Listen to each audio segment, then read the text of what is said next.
So YouTube, it's your boy King Say So, and I'm back. Before we get to it, make sure you like, comment, subscribe. Check out the search box. Make sure you watch the full video. With all that being said, let's get right into it.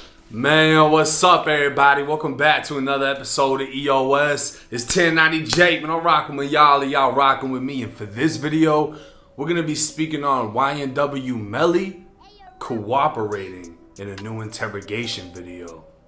October 19th, 2015. The Vero Beach Police Department received a call for a group of teens gathering outside of a restaurant near Vero Beach High.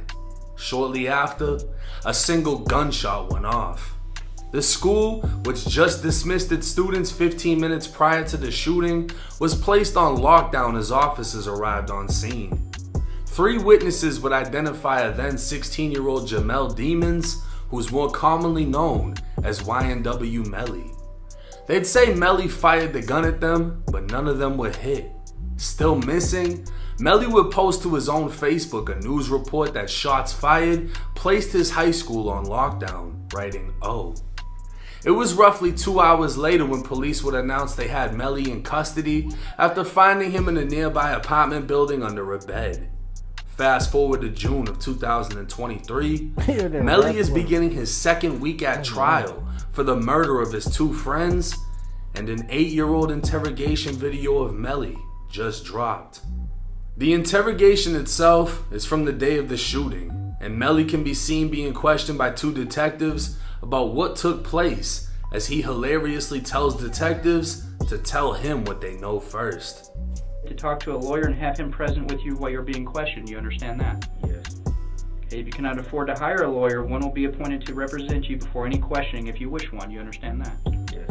That's a cold little edit though, bruh. Now that you know that, do you want to talk to me about what happened today?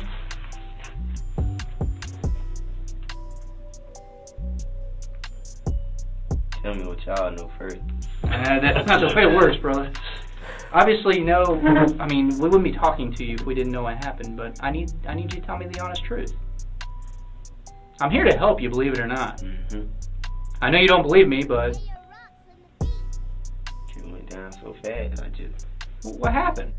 Melly would say they'd been messing with him and spotted him by the Plum Tomato restaurant as he was going to get his food. He'd say it was a total of 8 people and someone pulled a gun out, so he ran to the blue apartments he'd later be found hiding in. When asked who pulled the gun, Melly initially said, "I don't know." But when the detective asked if he shot in self-defense, Melly became more cooperative and even gave a name. If you shot in self-defense or something, you need to let us know. I did. What happened? Somebody at the Plum Tomato pulled out a gun on me. Who? One of the kids. Somebody you go to school with? Yeah. Same grade? Yeah. What's he go by? I think he goes to the alternative. Alright, what's his street name? I know his last name, Gillespie. Gillespie? That's snitching, What bruh. kind of gun was it? 38 revolver. How you know it's a 38? I seen him How close? this close. While Melly was asked for the That's snitching. In the eyes of the streets, no matter if this is your op or not, if he shoot at you, you live, you get questioned, you supposed to still say, "I don't know." He snitched. street name of who pulled the gun, Melly gave the teen's last name, Gillespie. He was referring to Quintravious Gillespie, a then 17-year-old who went by the name Vontae. Melly would initially say he ran away when Vontae aimed a gun at him. Repeatedly being questioned about where the gun is, the detective would ask if Melly's worried about getting someone else in trouble, alluding that someone may have hidden the gun for Melly. You worried about getting somebody else in trouble? I ain't that type of person. What? I ain't that type of person. What's that? I can't tell nobody else. Somebody else? Did somebody else throw the gun in the river for you? Did you throw the gun in the river? Melly would change his initial story, now saying Vontae tried to shoot him, and when Vontae pulled the gun, he snatched it. But knowing they had more guns, he ran to the apartments before firing off a shot. That's when Melly clarified to detectives he had no gun of his own, that he in fact fired the gun he took from Vontae. Detectives would then ask after he fired, what did he do with the gun? And Melly would say he threw the gun back over to the area the group was, when one of them picked it back up, later naming Vontae as the one who grabbed it. Detectives didn't believe him, and Melly, who felt he may face more charges if he gave up the location of the gun, eventually did tell detectives where he hid it, according to news reports from the following day.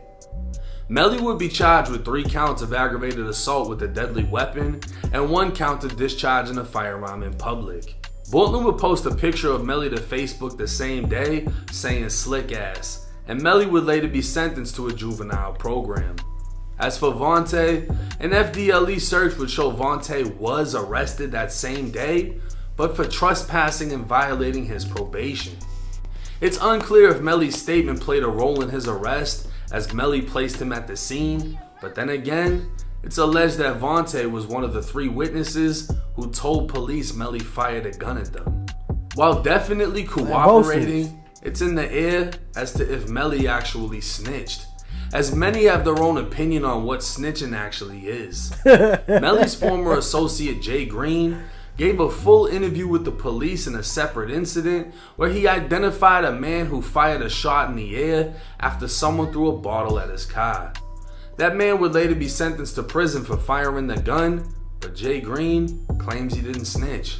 Boston Richie would give homicide investigators a football team of names in one case and get 2 people arrested in another case, but he claims he didn't snitch. And the only argument Melly could make is self-defense. And in a self-defense case, you have to admit what happened. Unfortunately, if the other person isn't dead, you have to tell police what they did to make you fear for your life, which could result in them being charged with the crime. In Melly's case, it's unclear if detectives even believed his self-defense story, and Vontae was never charged with anything Melly actually said, but at the same time, Melly could have told that same story without actually giving up any names. True. Now with this one, I had to look into it, right? I had to find out if the name Melly gave was a real person, because people will give all type of names and then try to say that they were fake names. The name he gave was real. The police asked him, who pulled the gun? What's his name? What's his street name? Melly gives him his last name. Identifies the person, right? That's snitching. Melly cooperated 100%. He fucked up when he gave them that name. Because cooperation is as simple as you get pulled over, license and registration, and you give it to them. You're cooperating. They're asking him questions, he's answering. But when he said that name, when he said, this is the person who pulled the gun out on me, this is the person who went and picked the gun up after, even if the shit didn't happen, So if he had got charges put on him, you did that. But he didn't get charges put on him. You still could have told the story without giving his name. And the fact that he gave that name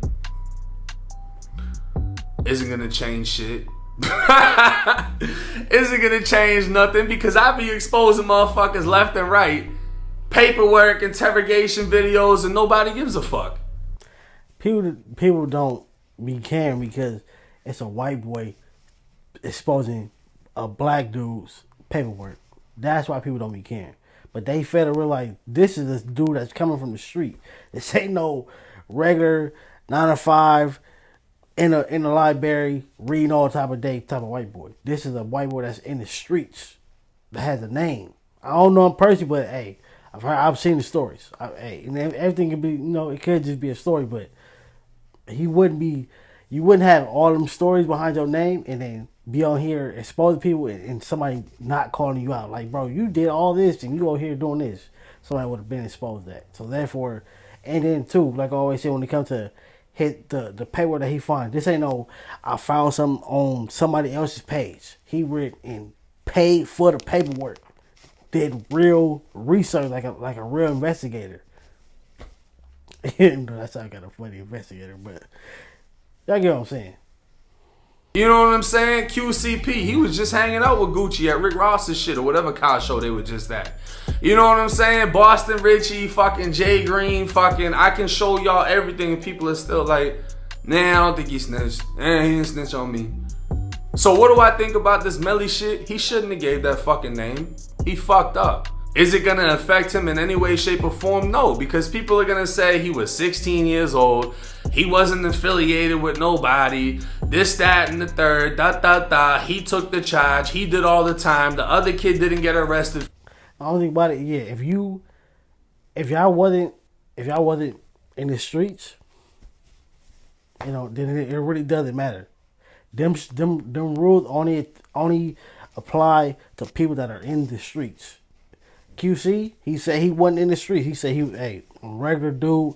So therefore, somebody tried to end my life, and Saturday they ended my friend's life. So yeah, he told. He has the right to do that. That's a regular dude. He's not in the streets. Just because he's black does not mean he's in the street. For whatever. That kid got booked for trespassing. Apparently he didn't even go to that school, but he showed up to start some shit while he was on probation.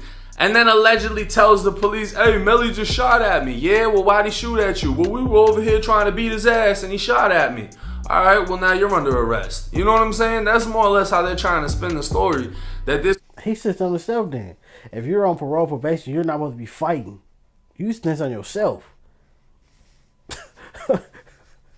He told himself, because you're like, if you're on parole probation for anything, you're not supposed to be getting in no fights, and you're for sure ain't supposed to be getting shot at. Because what you doing getting shot at, you must have been doing something to get shot at. You going to jail. Kid got himself booked, Sadly, and it wasn't that's nothing that Melly actually said, but it doesn't fucking matter. Melly shouldn't have gave that name. Now, only very few people are going to hold this against him. One of them may be Boosie, who actually helped put Melly's defense team together and showed up to one of Melly's trial dates. Now Boosie is in federal custody, so he most likely isn't going to say anything about the situation. And it's unfortunate that Melly doesn't even have any privileges inside of jail to where he can make a phone call and speak out on the situation himself. Because 9 times out of 9, if he's able to say something and motherfuckers is like, oh yeah, that makes sense, I would have did that too, nobody's gonna care. That happens with damn near everybody that either paperwork or an interrogation video drops on. Does what he did violate code? You're not supposed to give a name, bro, at the end of the day. And you can't show no favoritism. But let me know y'all thoughts and comments in the comment section. No, like I said, if he wasn't in the streets, he didn't have no crew, no clique, no gang, no none of that ties. He was just, hey, it's just me and my friend, and then me and my friend got into it with this guy, and then y'all regular kids, bro. That probably would led up to him supposedly joining whatever he joined. You feel me? You gotta word it right, man. Get to the next video, man.